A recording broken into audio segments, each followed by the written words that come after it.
सवाल है हौसला बढ़ाने का। अगर आज मैं उनका हौसला नहीं बढ़ाऊंगा तो कैसे चलेगा। मैं तो इसीलिए पॉलिटिकल पावर हासिल करना चाहता हूं कि लाखों लोगों की मदद पॉलिसी से हो सके।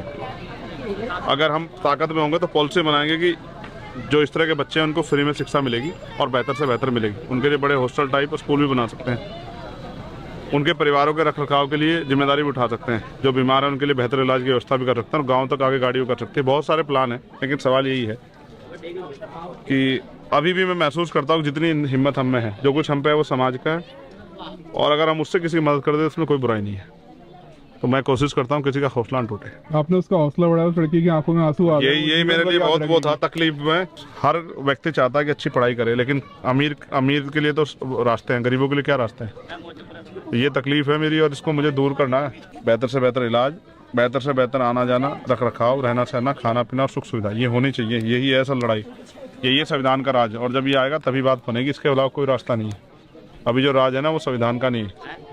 क्योंकि बाबा साहब ने कहा था संविधान कितना भी अच्छा क्यों ना हो, चलाने वाले हाथ अच्छे नहीं होंगे, उनकी नीयत अच्छी नहीं होगी, नीति अच्छी नहीं होगी, अंतर संविधान बुरा साबित होगा। आज वही हो रहा है। हमारा संविधान हम हर व्यक्ति को प्रोटेक्ट करता है, हर व्यक्ति को सुविधा देता है, हर व्यक्ति को अधिकार देता है, लेकिन सब कुछ होते हुए भी हमारे लोगों को जानवर जैसा जीवन जीना पड़ रहा है।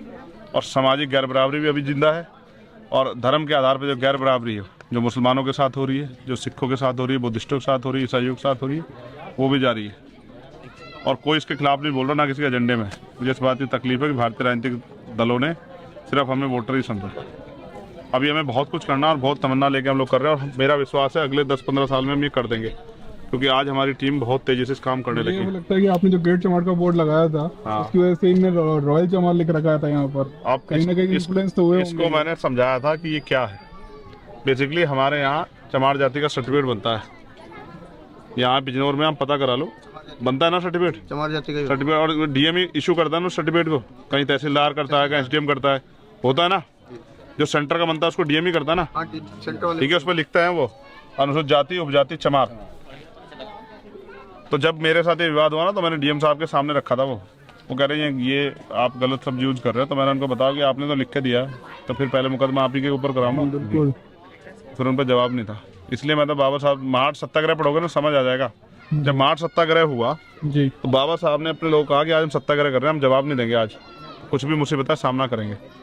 तो जब सत्याग्रह खत्म हुआ और लाठियां पड़ी सब चीज़, तो बाबा साहब ने कहा जब भी हम इकट्ठा होंगे तो संकल्प लेंगे। तो आज हम 3 संकल्प लेंगे। पहला कि आज के बाद हम मरे हुए जानवरों का मांस नहीं खाएंगे। दूसरा, कहीं आज के बाद हम कोई गंदा व्यवसाय नहीं करेंगे। और तीसरा